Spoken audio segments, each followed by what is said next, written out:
यदा यदा हि धर्मस्य ग्लानिर्भवति भारत अभ्युत्थानम् अधर्मस्य तदात्मानं सृजाम्यहम् परित्राणाय साधूनां विनाशाय च दुष्कृताम्। संदर्भ में आज ऐसा पॉइंट भी आज है। दादा भगवान के हम लोगों को जो पॉइंट चल रहे हैं, कल 111 नंबर पॉइंट हुआ था, आज उसके आगे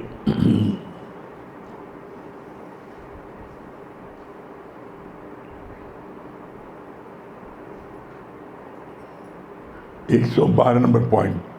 unless you feel all, you know not all. Unless you feel all, you know not all.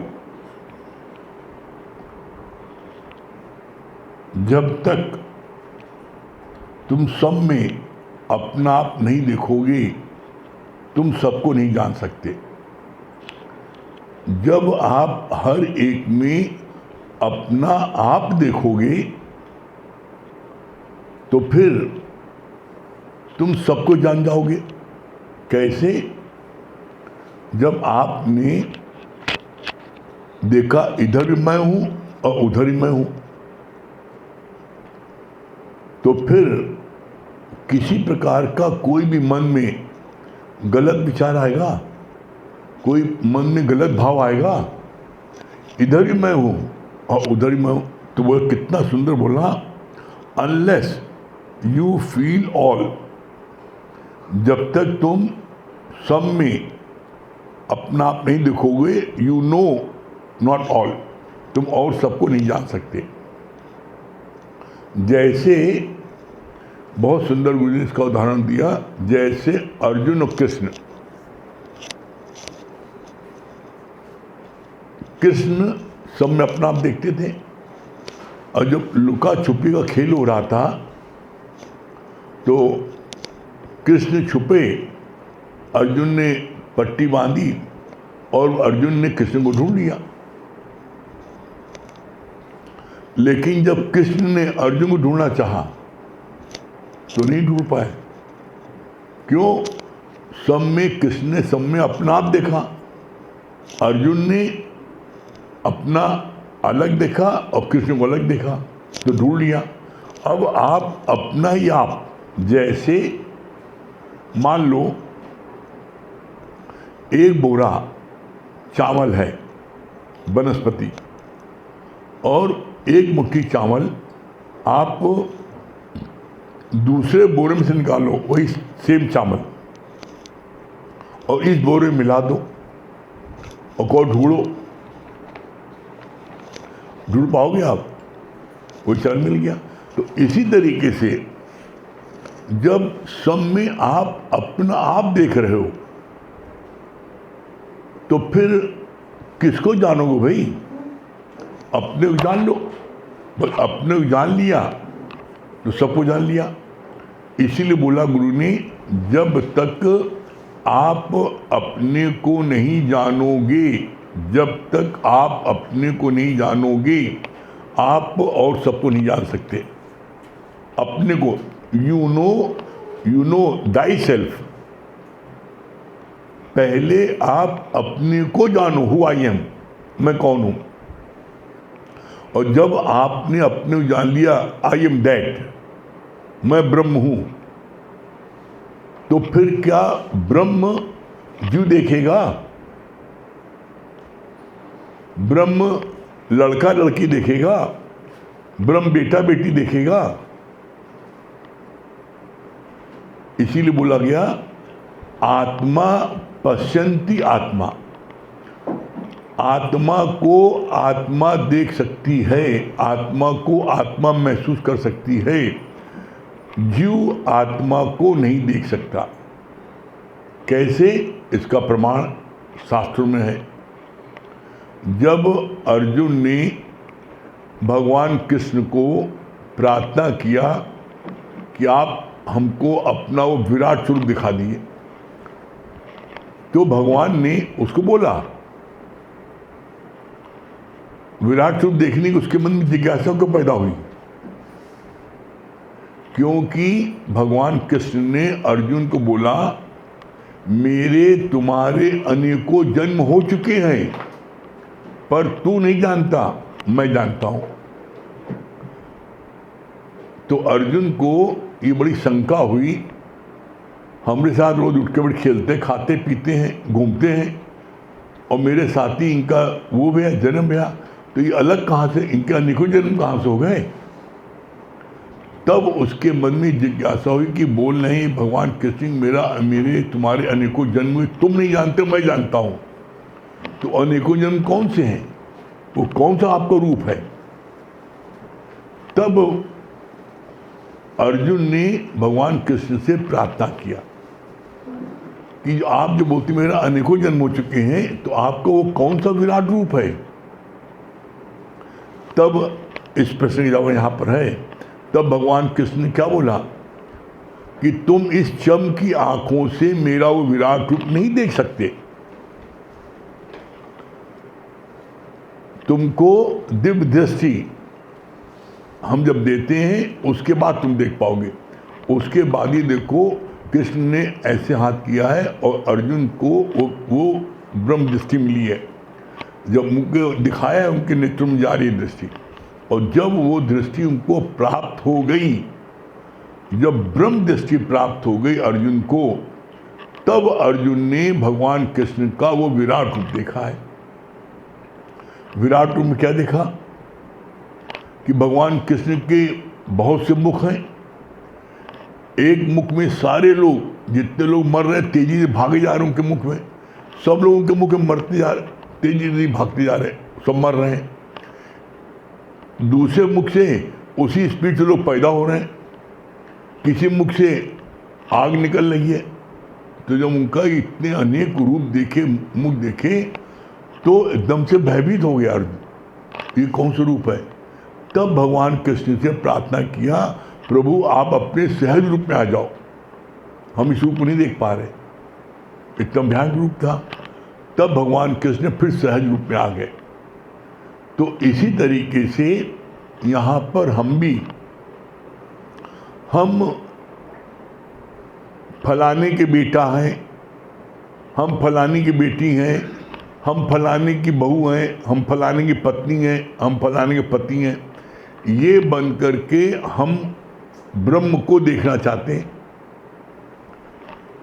तो जीव बन के ब्रह्म को आप देख सकते हो, आप खड़े हो धरती पर, शरीर में हो, और ब्रह्म कहाँ है? 5वीं मंजिल पर।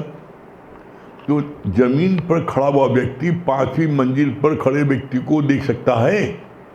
नहीं देख पाएगा।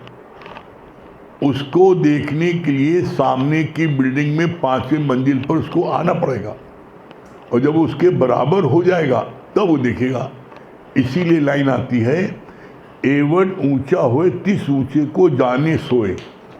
एवट ऊंचा होए, एवट ऊंचा होए, जो जितना ऊंचाई तक पहुंचता है वो उतनी ऊंचाई तक देख पाता है।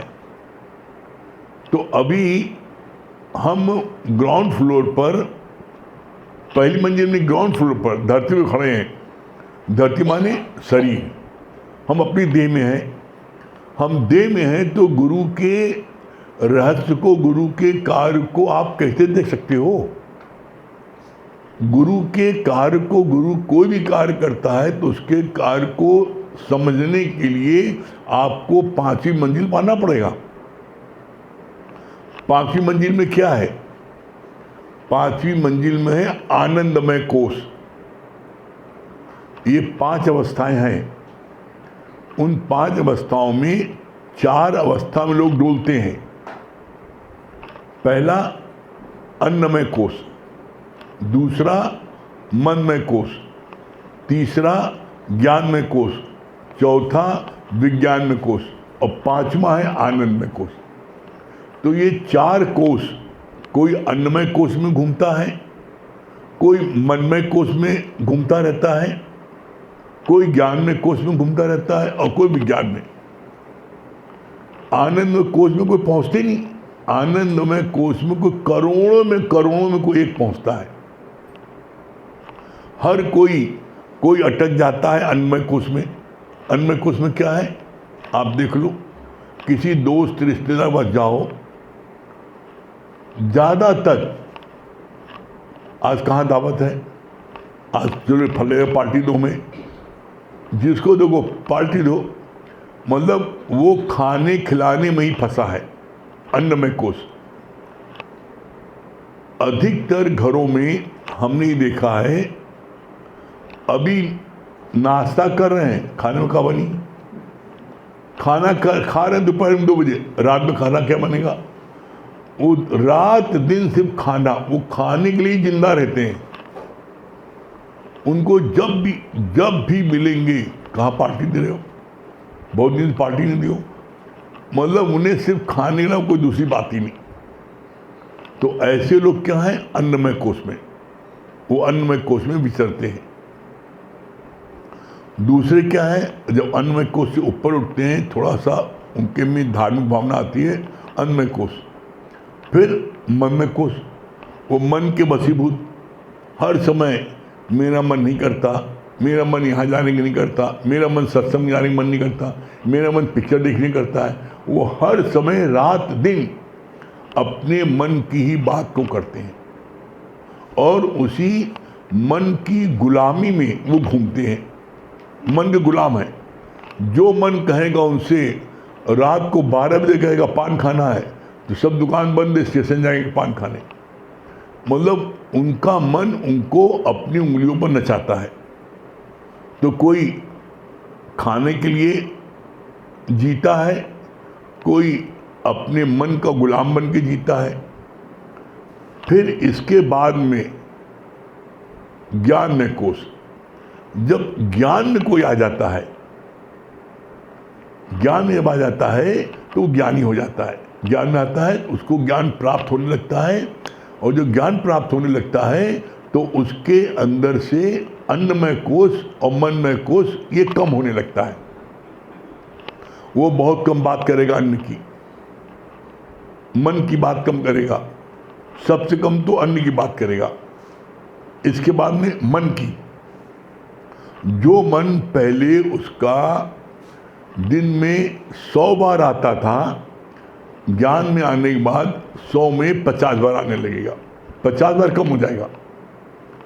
जो दिन में पहले 100 बार खाने की बात करता था, तो अब वो खाने की बात करेगा सिर्फ 10 बार, नहीं करेगा, 90 बार कम हो जाएगा। ज्ञान में आने के बाद में खाना पीना की बातें बहुत कम हो जाती हैं। क्यों?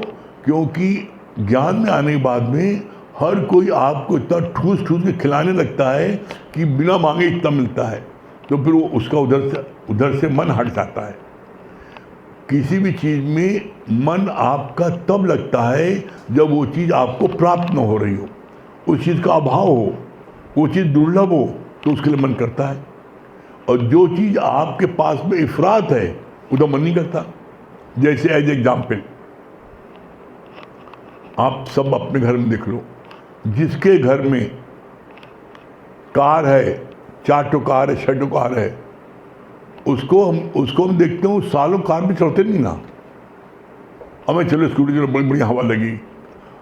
और जिसको अब कार नहीं है, स्कूटर है, वो तलाशता है कौन कार वाले में उसके साथ जाए, वो उसके लिए लड़ाई करता है जिसको एक भी कार नहीं है। और जिसको वहाँ 4-6 कार, उसको कार में चढ़ने का मन ही नहीं करता। जिसके पास में स्कूटर नहीं है और साइकिल है, तो वो स्कूटर चाहता है, मैं बड़ा जोर लगता, बड़ी मेहनत लगी, स्कूटर हो जाए, बड़ी बढ़िया है, फुर से निकल जाए, तो वो स्कूटर के लिए ला लेते। लेकिन जिसके पास में 4 स्कूटर है, उसका थोड़ा सा साइकिल चलना ज़्यादा अच्छा है, तो स्कूटर रख दो। जिस चीज़ की आपके पास में किल्लत है, अभाव है, तकलीफ है, उस चीज़ के लिए मन करता है। और जो चीज़ आपके पास में उपलब्ध नहीं, उसके लिए लड़ाई तो ये मिल जाए।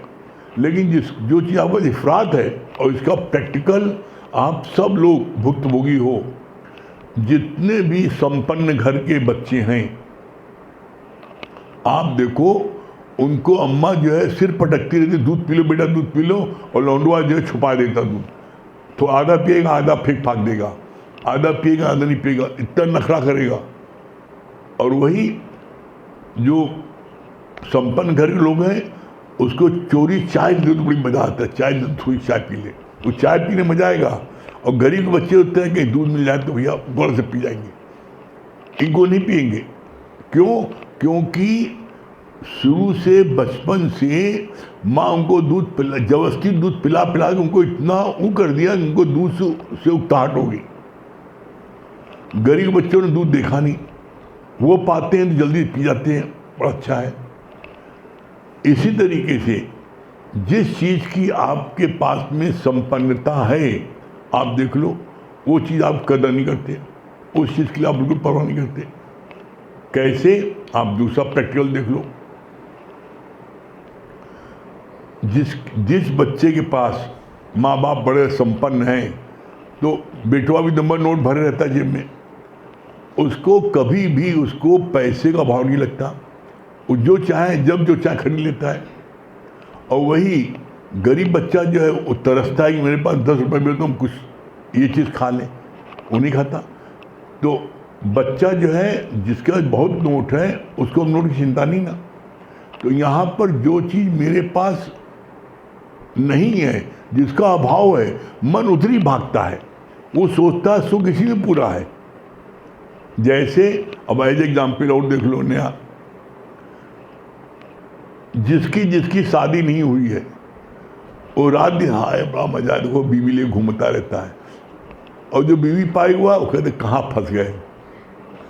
देख लो, जो बीवी पा गया वो अपना मादा पीटता कहाँ फंस गए, और जो शादी जिसकी नहीं हुई है वो रात दिन मनाते भगवान जल्दी हम भी शादी करो, हम भी इसके साथ घूमें। जो चीज उपलब्ध नहीं होती है मन उधर ही भागता है, ये मन का स्वभाव है।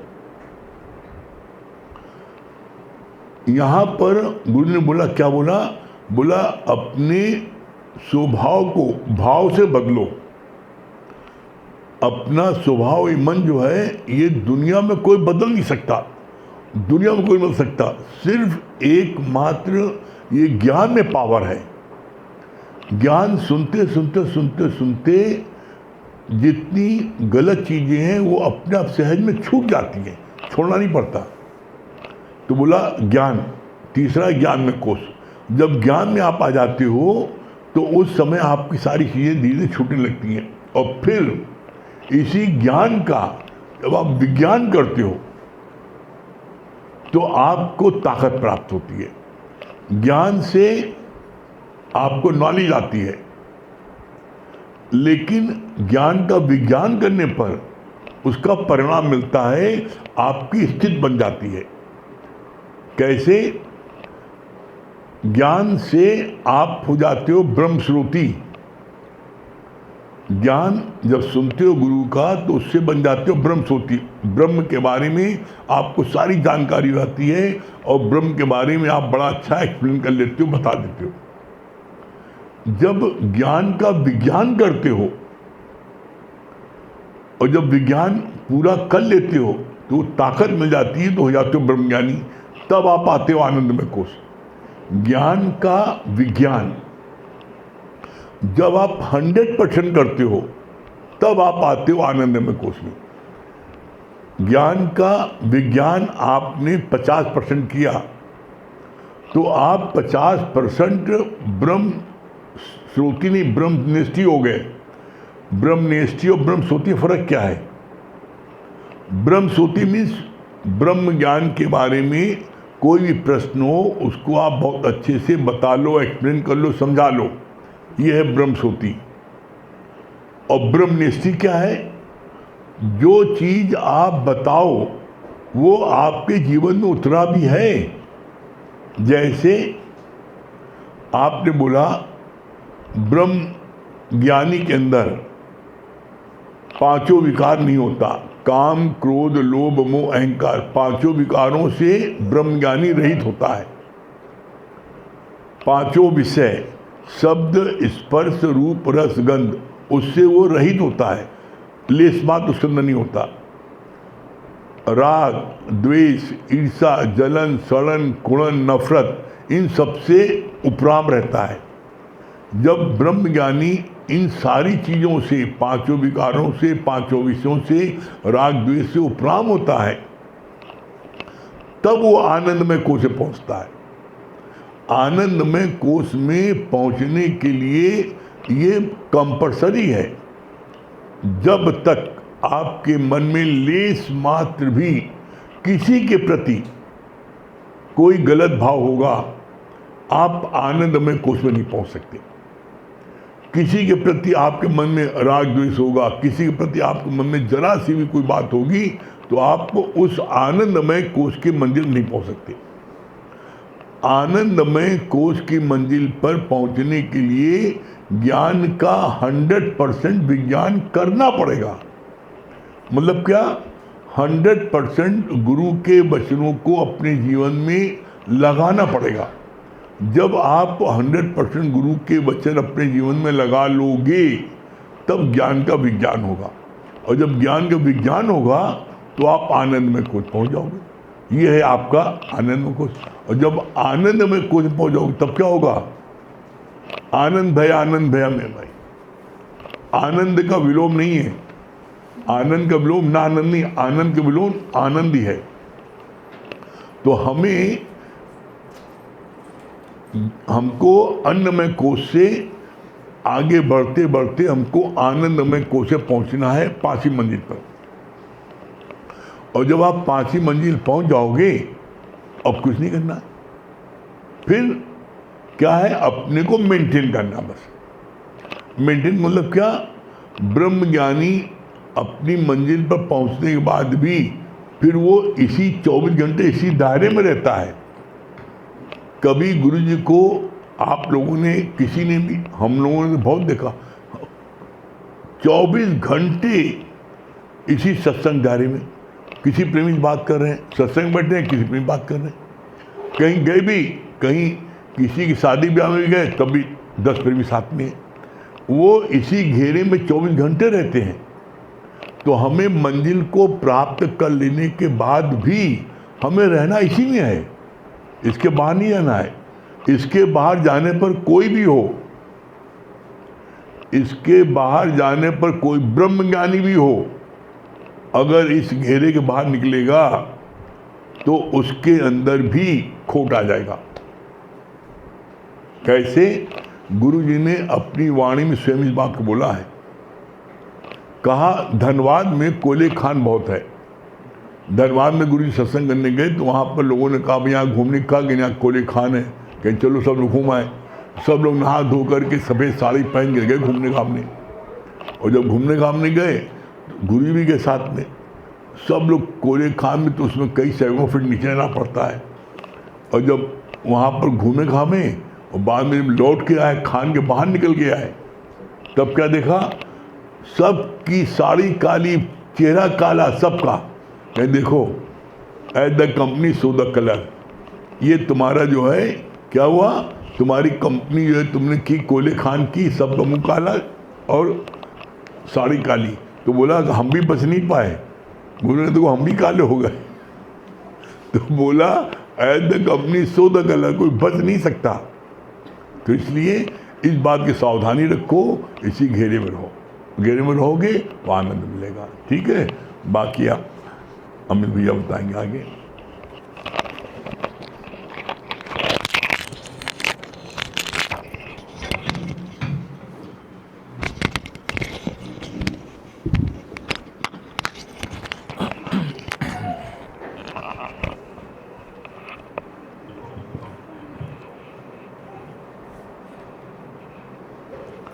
सभी को हरिओम। मना कर कहीं उनको बाहर जाए आनी।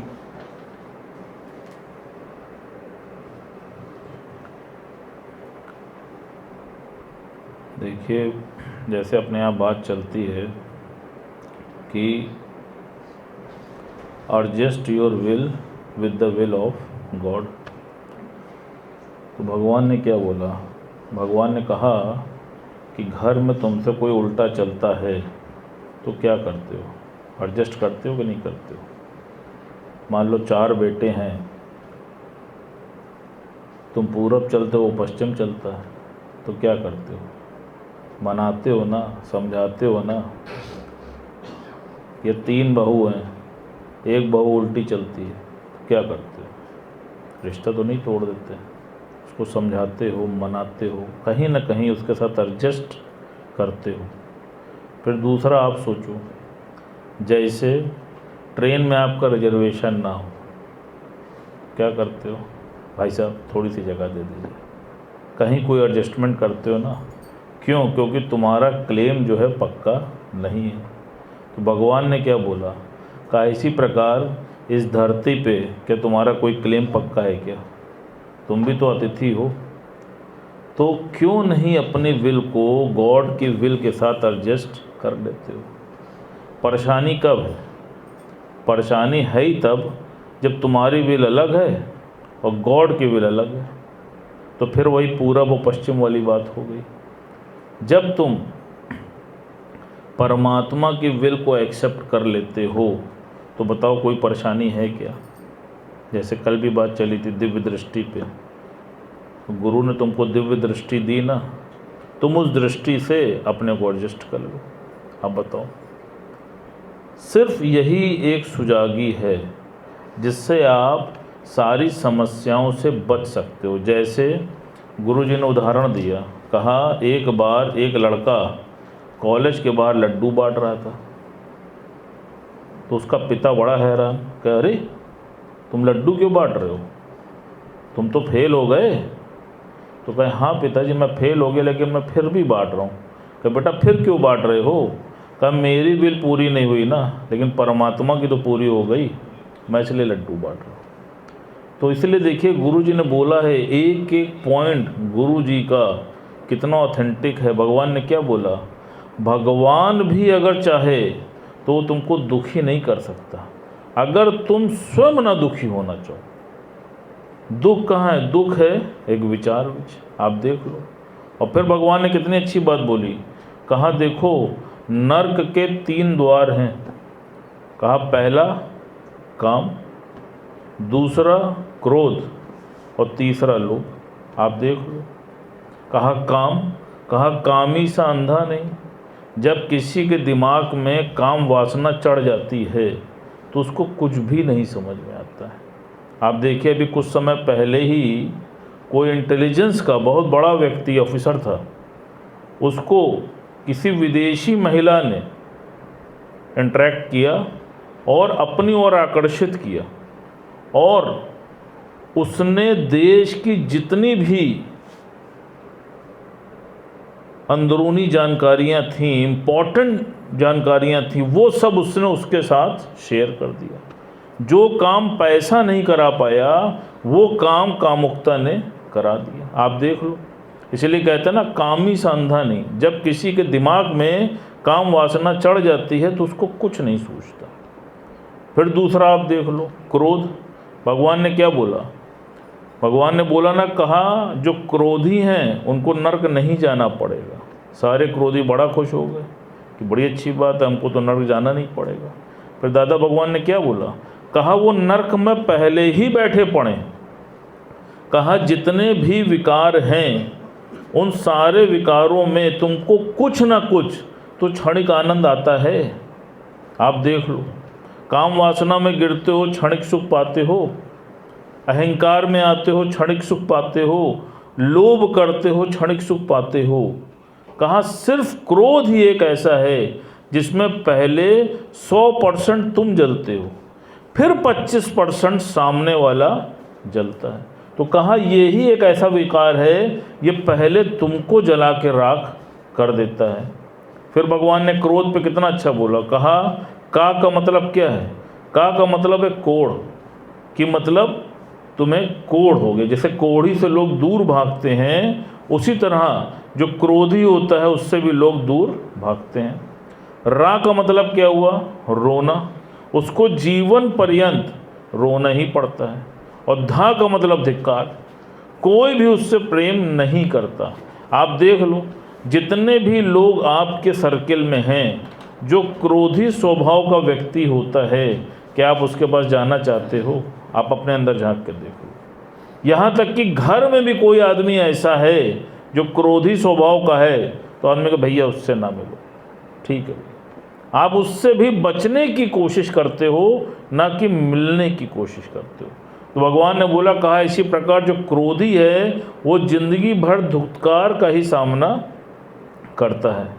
और लास्ट में क्या बोला? लोभ।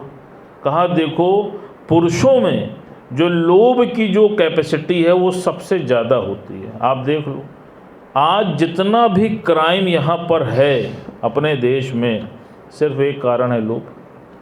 अगर लोभ खत्म हो जाए और सबको अपनी प्रारब्ध पर निश्चय हो जाए, तो आप बताओ कोई क्राइम रहेगा क्या?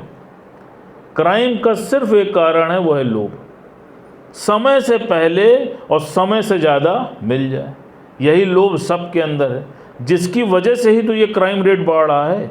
जैसे भगवान ने बड़ा अच्छा इस पे उदाहरण बताया।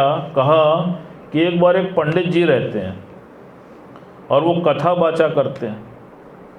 तो जब वो कथा बाँचते हैं तो अपने कई स्टूडेंटों से वो बोलते हैं कि अच्छा ये बताओ कि रास्ते में अगर तुमको कहीं पे पड़ा हुआ कुछ सामान या धन मिल जाए तो तुम क्या करोगे? तो लड़कों ने पूछा क्या करेंगे?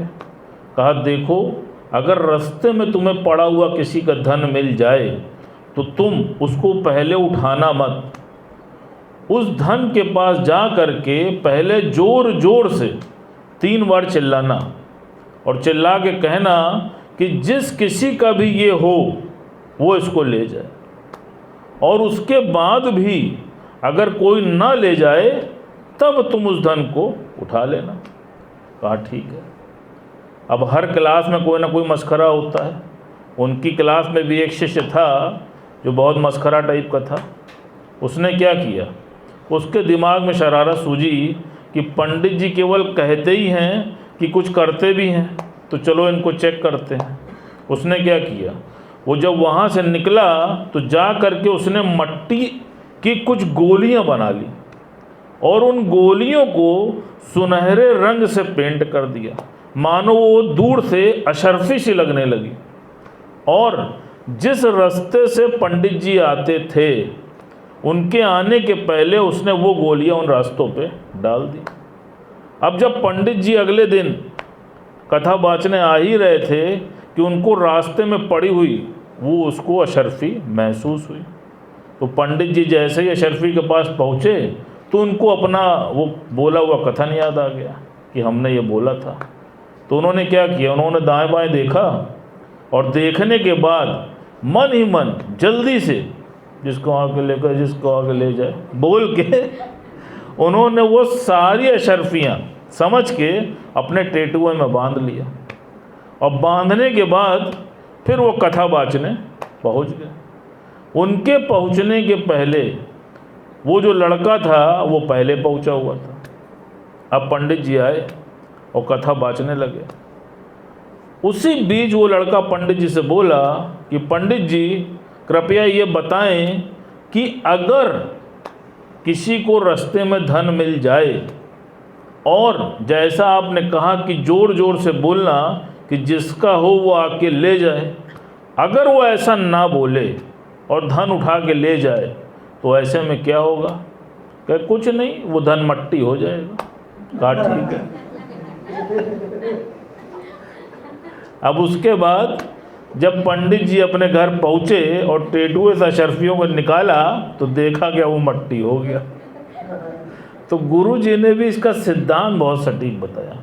कहा देखो इसी प्रकार करतूत पशु के मानस जात और लोक प्रचारा करे दिन रात। ऊपर से ही केवल संत मत बनना, ध्यान रखना, सच्चाई हमेशा अपने अंदर रखना। भगवान ने क्या बोला, कहा ये एक ऐसा सच्चा दर है कि यहाँ पर कोई झूठा टिक नहीं सकता है।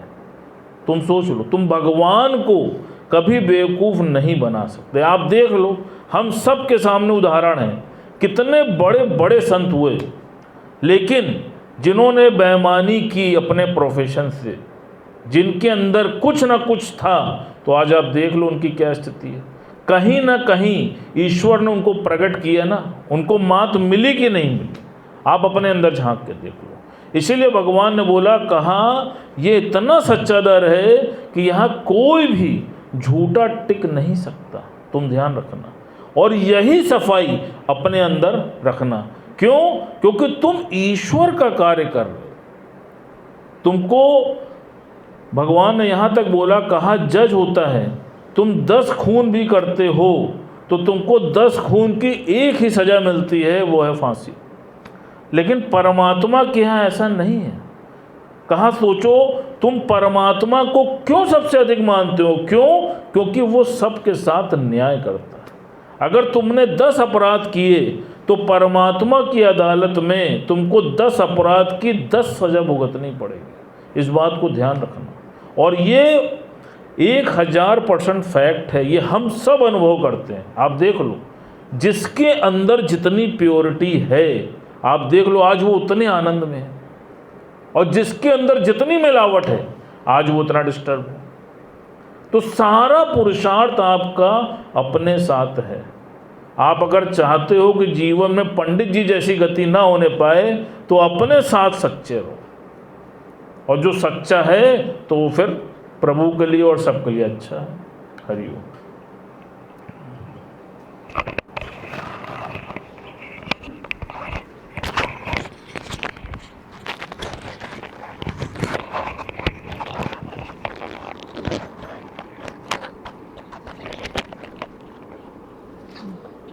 सभी बहनों को हरि ओम, राम राम।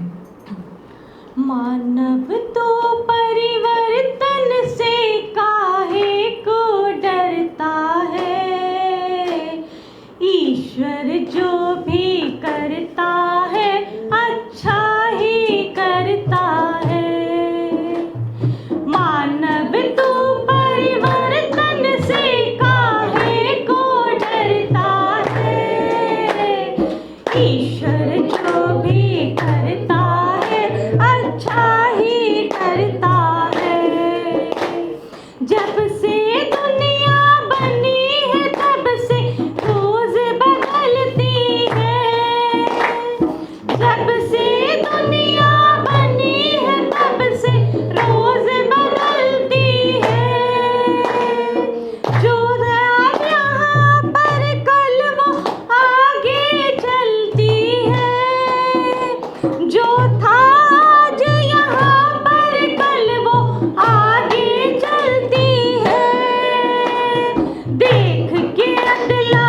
संगीत में